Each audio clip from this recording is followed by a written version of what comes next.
ETF index mutual funds నేర్చుకుని stock మార్కెట్లో రాణించాలనుకుంటున్నారా? వెంటనే ఈ నెంబర్కి కాల్ చేయండి. నమస్తే రమగారు. నమస్తే జయ. రమగారు, ఏమన్నా మంచి కథ ఏదైనా చిన్న సిరీస్ లాగా చెప్పుకుందామా? 2 భాగాలు చేద్దాం. ఓకే. పోయిన గడియ. అసలు ఆ కథ మొదలు పెట్టడం ఎంత బాగా మొదలు పెడతారు. ఓ దేశం కాని దేశంలో రాజుగారు ఒక ఆయన ఉన్నారు. రాజు కాని రాజు, దేశం కాని దేశం. మొత్తానికి అదొక ప్లేసు, దానికి ఒక ప్రభువు. ఈయన ఎప్పుడు పరివారంతో బాగా తిరుగుతుంటాడు. ఈయన కొంచెం సరదా వాడు. ఓకే. సో సరదాగా అందరితో కబుర్లు చెప్పుకుంటూ ఉండటం అవి ఇష్టం అనమాట. ఇప్పుడు దేశాలు, రాజ్యాలు, రాజులు అంటే ఏదో మంత్రాంగము, తంత్రాంగము, వాళ్ళు వచ్చేస్తారు, వీళ్ళు వచ్చేస్తారు, మనం వెళ్ళాలి, దూకాలి, బోల్డ్ అని ఉంటాయి. అవునవును. అంటే చిన్న చిన్న పరగణాలకి ప్రభువులుగా ఉండే వాళ్ళకి పెద్ద పెద్ద ప్రాబ్లమ్స్ ఏమి ఉండవు. అవును. హాయిగా కులాసాగా గడిచిపోతుంటుంది. వీళ్ళకి యుద్ధాలకి వాటికి వ్యవహారాలు ఏమీ ఉండదు. అలా ఒక కులాసా ప్రభువు గారు ఒకసారి ఏం చేశాడు, కొంతమంది జనాలతో కలిసి ఏదో పక్క ఊళ్ళో ఏదో జాతర లాంటివి జరుగుతుంటే చూడబోయాడు. తిరిగి వస్తూ ఒక పల్లె దాటుతున్నాడు. ఆ పల్లెలో ఒక ముసలావిడ ఒక కుర్రాన్ని తెగ తిట్టిపోస్తూ కనపడింది.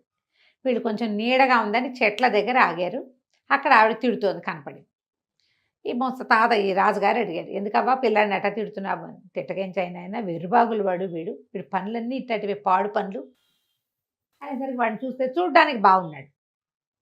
చూడ్డానికి చక్కగా తెల్లగా ఎత్తుగా పిల్లాడు కొంచెం దృఢంగా బాగానే ఉన్నాడు. కానీ కొంచెం కళ్ళు అమాయకపు కళ్ళు వాడివి. తెలివిగా లేడు వాడు. రాజుగారికి కొంచెం సరదా వచ్చింది. ఏం చేశాడు అంటే కట్టెలు కొట్టమంది అవ్వ. వాడు చెట్టెక్కి కూర్చున్నాడు. చెట్టెక్కేసాడు. కట్టెలు కొట్టేవాడు ఏం చేయాలి, ముందు గొడ్డలు పుచ్చుకెక్కాలా, ముందు చెట్టు ఎక్కుతాడు. ఓకే. గొడ్డలు ఎట్టా వస్తుంది, అలాంటి పనులు చేస్తాడు. ఇప్పుడు ఏంటంటే ఆ పని పంచుకోవాల్సిన అవ్వకి విసుగ్గా ఉంటుంది, కానీ చూసే వాళ్ళకి వినోదంగా ఉంటుంది చూడు. అవును కదా. ఆ వినోదం ఈయనకు కావాలనిపించింది. ఈయన ఏమన్నాడు, నాతో పంపించు, నా దగ్గర ఉంచుకుంటా, ఏదో ఒక పనిలో పెడతాలే, పోడు పనులు ఉన్నాయి మా దగ్గర అనేసరికలు అంతకంటే నా బాబు తీసుకుపోండదు. ఈ కుర్రాడి పేరు బాబా. బాబా అని పిలిచేవారు వాడిని. ఈ బాబాని తీసుకొచ్చారు.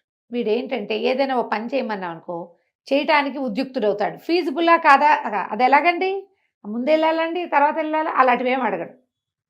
ఒరే ఒక ఆకుపచ్చ పువ్వు, దానికి నీలం తొడుము ఉంటుంది, వెతికి పట్టరా తోటలో అంటే వాడు పొద్దస్తమానం వెతుకుతాడు. తొడిమలు నీలంగా ఉండవు అని చెప్పడు. అంత రోజంతా అంత అమాయకుడు. రోజంతా వెతుకుతాడు. వాడు చేస్తున్న ఆ విన్యాసాలు చూసి వీళ్ళంతా పగలబడి నవ్వుకునేవాడు. వాడు అన్నీ అలాంటివే. ఒక ఆవిడ బియ్యం జరుగుతూ కనపడుతుంది, టిక్కు టిక్కు అంటుంది. అవి ఎక్కడి నుంచి వస్తున్నాయో చెప్పంటారు. వాడు ఆవిడ దగ్గరే కూర్చుని ఉంటాడు, చేతులు చూపించమంటాడు. ఇవి చూసే వాళ్ళకి వినోదం అంతే. ఈ వినోదాన్ని ఎంజాయ్ చేస్తూ ఆ కుర్రాన్ని తిప్పేవాళ్ళు. రాజ్యంలో వాళ్ళు పరగణాల్లో లోపల ఉంచుకున్నారు కదా, దివాణంలో శుభ్రంగా అన్నం తినేవాడు 2 పూట్ల. వీళ్ళు చెప్పిన వెర్రి పనులన్నీ చేస్తూ రాజుగారికి వినోదం కలిగించేవాడు. రాజు ఒకడే కాదు, ఇంకా ఆయన దగ్గర ఉండేటువంటి ఆయనతో క్లోజ్గా ఉండే గుంపు ఉందిగా, ఆయన్ని సరదాగా ఉంచే గుంపు, వాళ్ళందరూ కూడా వీడిని కవ్వించి మాట్లాడించి ఏదో ఒక పిచ్చి ప్రశ్న వేసి వాడి దగ్గర ఏం ఆన్సర్ వస్తుందో చూసి ఇలా కాలక్షేపం చేసేవాడు. అయితే వీడు రోజు అన్నం తినడానికి వెళ్ళేవాడు. అన్నం పెట్టేందుకు ఒక వంట చేసే ఒక పిల్ల ఉండేది. దాని పేరు జీజీ. ఓకే. వీడి వయసు కాదు, వీడికో 22 ఏళ్ళు ఉంటే, ఆ పిల్లకు 15-16 సంవత్సరాలు ఉంటాయి. ఆ పిల్ల ఏమో అన్నం పెట్టేది రోజు వాడికి. అన్నం పెట్టి అట్లా వెర్రి పనులు చేయబోక తెలివిగా ఉండు, చెయ్యొద్దు, వాళ్ళు చెప్పినవన్నీ చేసి వాళ్ళందరూ నవ్వారని వీడు బాధపడేవాడు. వాళ్ళు చెప్పిందేగా చేశాను అంటే, నువ్వు ఈసారి నుంచి ఎవరైనా ఏదైనా చెప్తే నాకు వచ్చి చెప్పు, అప్పుడు నేను చెప్తా దానికోసం చెయ్యాలా వద్దని. చెయ్యక్కర్లేదు అంటే నువ్వెందుకు చేయవో, నువ్వేం చెప్పాలో నేను చెప్తాను నీకు అంటే బాగానే ఉంది. సరే ఏమనుకున్నాడు, ప్రతిరోజు వాళ్ళు ఎవరైనా ఏదైనా చెప్పగానే అది మామూలు పనో కాదో ఈ అమ్మాయే డిస్క్రిమినేటింగ్గా వాడికి చెప్పేది. అయితే ఏమైంది, రాజుగారికి కొంచెం సరదా తగ్గింది. కానీ ఏముంది, అక్కడ వాళ్ళంతమంది గుంపు పడి తింటుంటారు. ఈ పిల్లాడు కూడా అలాగా తింటూ ఉంటాడు. ఎక్కడికైనా వెళ్తుంటే వాడిని వెంబడి పెట్టుకెళ్ళి వాడిని బాగిచ్చి సరదా పడేవాళ్ళు. కొన్నిసార్లు దొరికేసేవాడు, కొన్నిసార్లు జీజీ వల్ల తప్పించుకునేవాడు. అయితే కొంచెం రోజులు గడిచేసరికల్లా ఒకనాడు ఏమైంది, రాజుగారు కొంచెం ఆలస్యంగా నిద్రలేచారు. నిద్రలేసరికల్లా మనం పొద్దున్న చేయవలసిన పనులు ఎగిరిపోతాయి. అవును, మనం లేటుగా లేచాం. ఆయన ఏమన్నాడు, ఒక్క ఘడి పోయింది మొత్తానికి అన్నాడు. అనేసరికల్లా ఏం పోయిందండి, ఎక్కడ పోయిందండి, వెతకనండి అని అడిగాడు వీడు. అడిగేసరికి రాజుకు నవ్వొచ్చింది. ఘడి అంటే ఏమిటి, సమయం. పోయిన సమయం ఎట వెతుకుతారు ఎవరైనా? అక్కడి నుంచి ఆయన నవ్వొచ్చి, ఏరా వెతుకుతావేమిట్రా అన్నారు. అలాగేనండి, తప్పకుండా, ఎక్కడి పోయిందో నేను చూసొస్తానన్నాడు. అందరూ నవ్వారు.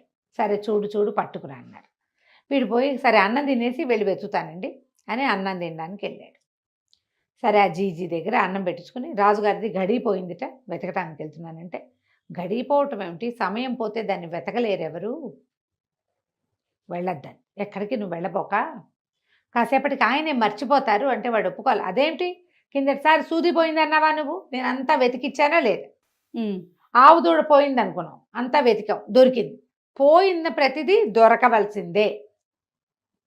రాజుగారి గడి పోతే ఎట్లా, తీసుకురావాల్సిందే, నువ్వు నాకేం చెప్పద్దు, నేను చేయాల్సిందేనన్నాడు. ఆ అమ్మాయి ఎంత నచ్చ చెప్పినా వాడు ఒప్పుకోలు. గడి అని వెతకడానికి బయలుదేరాడు. ఎట్టా వెతుకుతారు, ఇక మొదలు పెట్టాడు.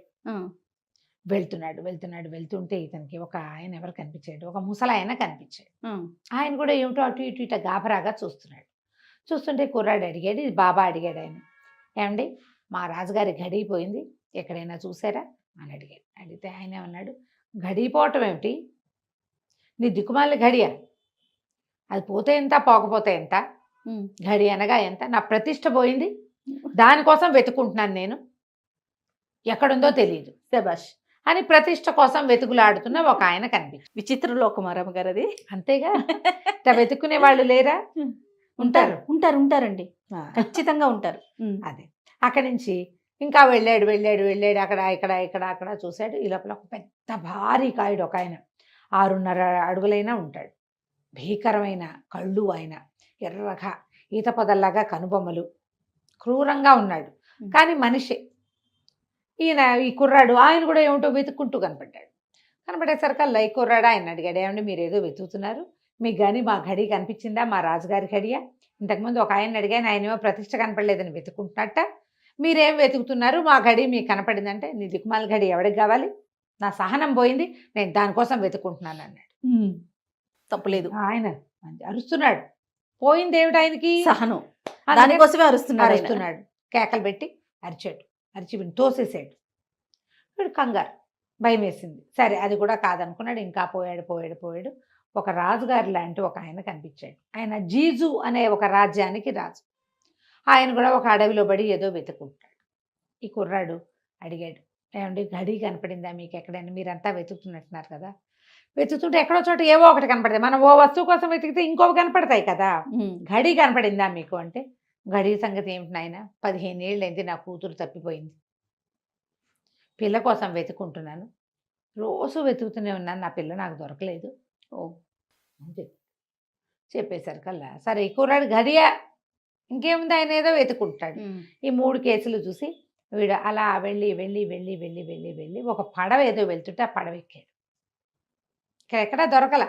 వెళ్తుంటే వాళ్ళు ఏం చేశారు, తీసుకుపోయి ఆ పడవని ముందుకు ఎక్కడికో తీసుకెళ్ళి ఒక పెద్ద ఓడలోకి ప్రవేశపెట్టారు. చిన్న పడవలో వెళ్తున్నారు జనాలు, ఒక 10 మంది వాళ్ళతో పాటు వెళ్ళాడు. ఆ ఓడ దగ్గరికి వెళ్ళేసరికల్లా ఓడలో వాళ్ళు, నువ్వెవడివిరా అన్నాడు. వీడు అన్నాడు, కాదండి మా గడి ఒకటి పోయింది, ఏమైనా నీ సముద్రంలో పడిపోయిందేమోనని ఎక్కానండి ఇది అన్నాడు. అనగానే వాళ్ళకి నవ్వొచ్చింది. గడి వెతుక్కునేవాడు ఏం దొరుకుతుంది, వాడు అర్థం లేని, కానీ కుర్రాడు చూస్తే అమాయకపు ఉద్దపత్తిలాగా ఉన్నాడు, వినోదానికి బాగుంటుందని వీడిని ఏడిపించుకు తినచ్చని ఎక్కించుకున్నారు పెద్ద పడవలోకి, పెద్ద ఓడలోకి. ఎక్కించుకున్నాక వాడిని కవ్వించి వాగించి సరదా పడేవాళ్ళు. సరదాగా నడిచింది. ఒక 5-6 రోజులు గడిచేసరికల్లా ఏమైంది, పెద్ద తుఫాన్ వచ్చి పడవ కాస్త పగిలిపోయింది. ఈ పెద్ద ఓడ కాస్త, మామూలుగా తుఫాన్లు వస్తే తప్పించుకుంటారు ఒక్కొక్కసారి తప్పించుకోలేరు. ఈ తప్పించుకోలేక మొత్తం ఓడంతా భగ్నం అయిపోయింది. ఎవరు బతికారో ఏమయ్యారో, మన బాబా మాత్రం బతికేశాడు. వీడికి చిన్న తెప్పకో ఎలాంటిది దొరికింది, వాడు దాని మీద పడి ఉండేసరికల్లా అది పోయి ఒక తీరం దగ్గర తాకింది. తీరం తాగితే లేచాడు, మెలకు వచ్చింది బడికి. లేచి చూసుకున్నాడు, వాడికి భయం లేదు. అయ్యో ఆ పడవ పోయింది, ఆ చిప్పు పోయింది, నేను ఎవరితో వెళ్తాను, నేను ఒక్కడే ఉన్నాను, ఏం లేదు. ఎవరో ఒకరితో మాట్లాడి, వెర్రి వాళ్ళకి ఏం భయాలు తెలుస్తాయి, వాడికి ఏం తెలియదు. భయం తెలియాలంటే తెలివి ఉండాలి. రాగల ప్రమాదాన్ని ఊహిస్తారు తెలివైన వాళ్ళు. వీడికేముంది ఊహ, ఏమీ లేదు. అక్కడి నుంచి ఏం చేశాడు, ఆ లేచి బయటకు వచ్చేసాడు, ఈ నీళ్ళలోంచి యువతలకు వచ్చాడు. ఆ పడవ చుట్టుపక్కలంతా చూస్తే అదొక పెద్ద నల్లటి ద్వీపం. లోపల ఒక గుండ్రటి కోట ఒకటి కనపడుతుంది. ఎవరైనా మనుషులు ఉన్నారేమో చూద్దాం అనుకున్నాడు. నడిచి వెళ్తుంటే ఆ కోటలోంచి మొదట ఒక తెల్లటి బట్టల వాడు ఒకడు వచ్చాడు. ఎత్తువాడు. వాడి వెనకాల 60 మంది పొట్టివాళ్ళు వచ్చారు. అందరూ పొట్టి పొట్టి గుర్రాలు, అందరూ ఒకటే రకంగా తెల్లటి బట్టలు, పొట్టి లాగులు, పొట్టి పొట్టి చొక్కాలు, పొట్టి గుర్రాలు. ఒకడు మాత్రం తెల్లగా పొడుగ్గా ఎత్తుగా ఉన్నాడు, వాడికి గుర్రం పెద్దది. ఈ 60 మందివి పొట్టి గుర్రాలు. వీడు చూస్తూ ఉండగానే దీంట్లోంచి ఆ గుండ్రటి కోటలోంచి బయటకు వచ్చి అలా ఎగిరి వెళ్ళిపోయారు సముద్రం మీదుగా. మొత్తం గుంపంతా. ఒక పెద్దవాడు, 60 మంది చిన్నవాళ్ళు. ఆశ్చర్యంగా చూస్తాడు, మనుషులే వీళ్ళు. బట్టలు, గుర్రాలు, నగ నాణ్యము చూస్తే మనలాంటి వాటిగానే ఉన్నారు. కాకపోతే వాడు పొడుగ్గా ఉన్నాడు, వీళ్ళు ఎందుకు ఇంత పొట్టి పొట్టిగా ఉన్నారో తెలియదు. పొట్టంటే చిటిపిల్లలు కాదు, వాళ్ళు పొట్టి వాళ్ళు మాత్రమే. ఆశ్చర్యంగా సరే ఆ కోటలాగా ఉన్న దాని దగ్గరికి ప్రవేశించాడు. అందులోంచి ఒక ఆయన తెలుపు నలుపు బట్టలతోటి, ఒక ఆయన దివ్య పురుషుడిలాగా ఉన్న ఒక ఆయన బయటకు వచ్చాడు. వీడు పోయి ఆయనకి దండం పెట్టాడు. ఎవర్రా అబ్బాయి అని అడిగేసరికల్లా, నన్ను బాబా అంటారండి, ఫలానా దేశం కాని దేశంలో ఉన్న రాజుగారి దగ్గర ఉంటాను, ఆయనది ఒక గడి పోయిందండి, దానికోసం వెతుక్కుంటూ వచ్చానండి.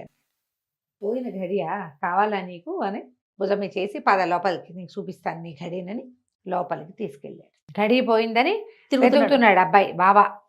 అయితే ఇతన్ని ముసలాయన లోపలి తీసుకెళ్ళి చూపిస్తాను. ఆయన ఏం చెప్పాడంటే, నేను కాలదేవుణ్ణి, ప్రపంచపు కాల నిర్మాణం అంతా ఇక్కడే జరుగుతుంది అని చెప్పాడు. నీ గడి అని నేను ఇస్తాను నీకు అన్నాడు. ఇంతకుముందు వెళ్ళిన వాళ్ళు ఎవరండి అన్నాడు.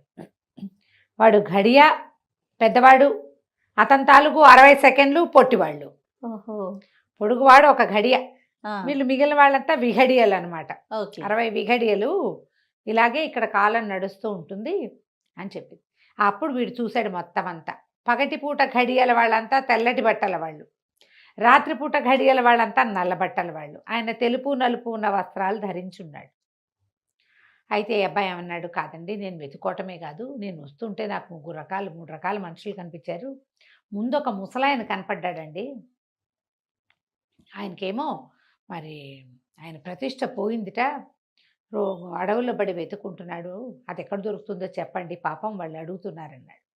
ఈయన అన్నాడు, ఏముంది ఆయన ప్రతిష్ట, వాళ్ళ చుట్టాలంతా తలా ఒక ముక్క చేసి పట్టుకుపోయారు, అందరి చుట్టాల దగ్గరికి వెళ్ళి ఆ ముక్కలు కలెక్ట్ చేసుకోమని ఆయన ప్రతిష్ట ఆయన దగ్గరికే ఉంటుంది.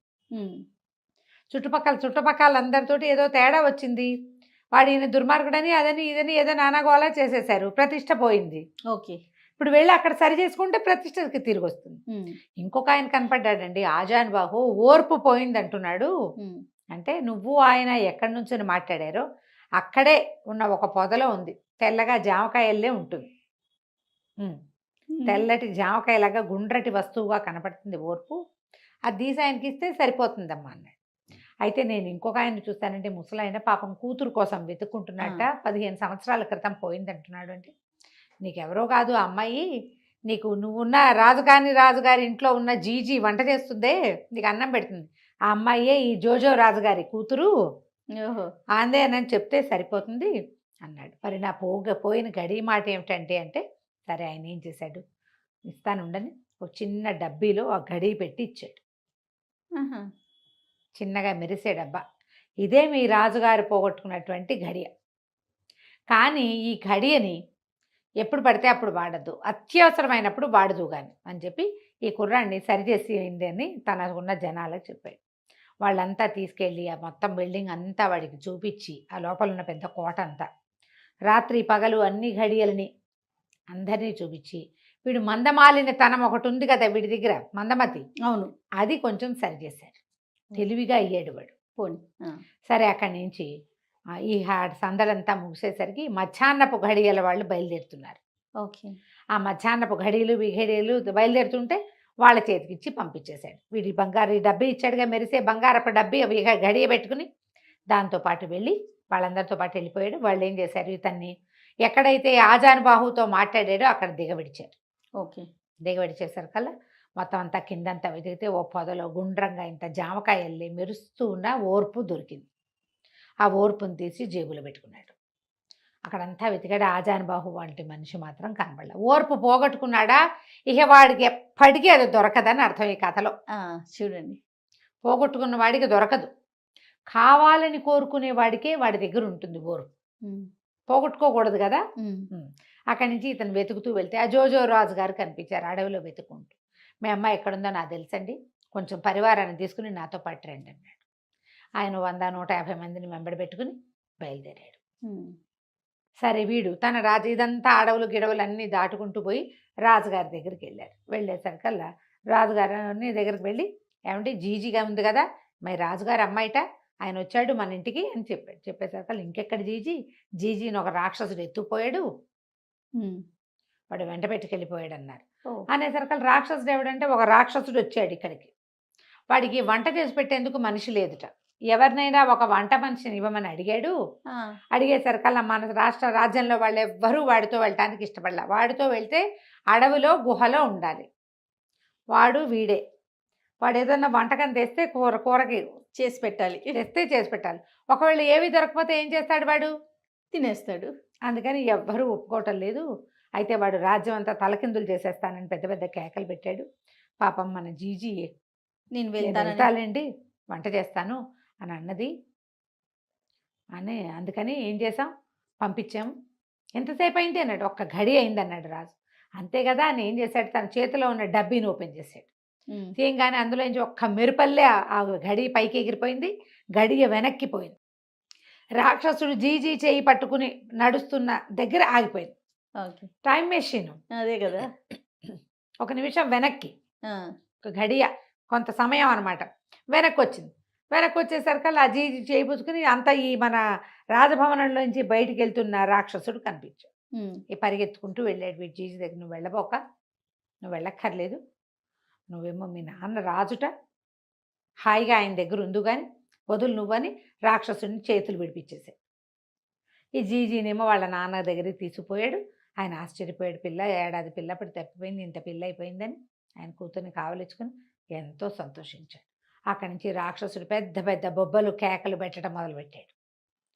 నాకెవడు వంట చేసేందుకు మనిషి లేకపోతే ఉన్న వాళ్ళని విరుచు తినేస్తాను, మీ ఇల్లు వాకిలి గుల్ల చేస్తాను, ఈ రాజ్యం అంతా పాడు చేసేస్తాను అని ఓ పెద్ద పెద్దగా అరుస్తూ ఉండేసరికల్లా అరుస్తూ వీడి వైపుకి ఈ బాబా మీదకి దూకుతున్నాడు.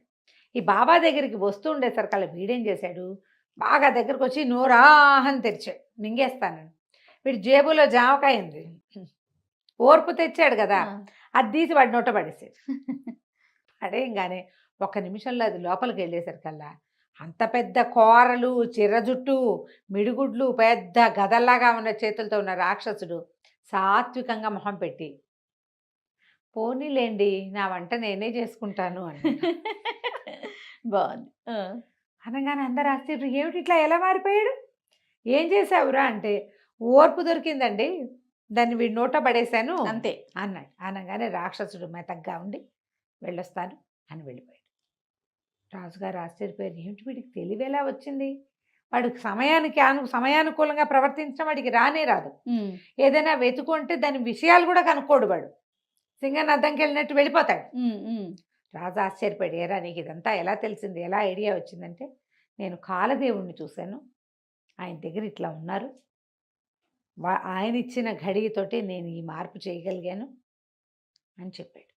ఈ జీజీ వాళ్ళ నాన్న వచ్చి, జీజీ అమ్మాయి దేవతండ్రి వచ్చి, బాబు నాకు ఒక్కతే కూతురు, ఇంత రాజ్యం కాని రాజ్యం అంత పెద్దది కాదు, ఇంకా చిన్న రాజ్యం మాది, చిన్న రాజ్యం అయినా కూడా నాకు ఒక్కతే కూతురు కాబట్టి నా రాజ్యం మా అమ్మాయిదే, మా పిల్లని పెళ్లి చేసుకో చక్కగా, నువ్వే రాజు అవుదు కానీ అని చెప్పి బతిమలాడాడు. మన రాజుగారికి కూడా, ఈ రాజుగారికి కూడా అనిపించింది, వీడిని 2-3 ఏళ్ళుగా దగ్గర పెట్టుకున్నాము, వీడు మన కోసం ఒక పని చేయబోయేసరికల్లా వీడికి మేలు జరిగింది అని చెప్పి వీళ్ళని ఒప్పించాడు. ఆయన పెళ్లి చేసుకోరా, చక్కగా జీజీని చేసుకో అని చెప్పి వాళ్ళ బామ్మని పిలిపించి చక్కగా ఈ జీజీకి బాబాకి ఇద్దరికి పెళ్లి చేసి బామ్మతో సహా వాళ్ళ రాజ్యానికి పంపించాడు. మొదట మందమతిగా ఉన్నవాడు క్రమంగా రాజ్యానికి రాజైపోయాడు, హాయిగా ఉన్నాడు. కథలో నీతి ఏంటంటే, తెలివి తక్కువ వాళ్ళకైనా వాళ్ళకు ఒక రోజు వస్తుంది ఏదో ఒకటి, వాళ్ళు ఏం చేస్తున్నారో దాన్ని చెయ్యనిస్తే ఎప్పటికో ఒకప్పటికి ఫ్లరిష్ అవుతారు వాళ్ళు కదా. ఖచ్చితంగా రమ్మగారు. కథ కంచికి మనం ఇంటికి. నమస్తే అండి. నమస్తే.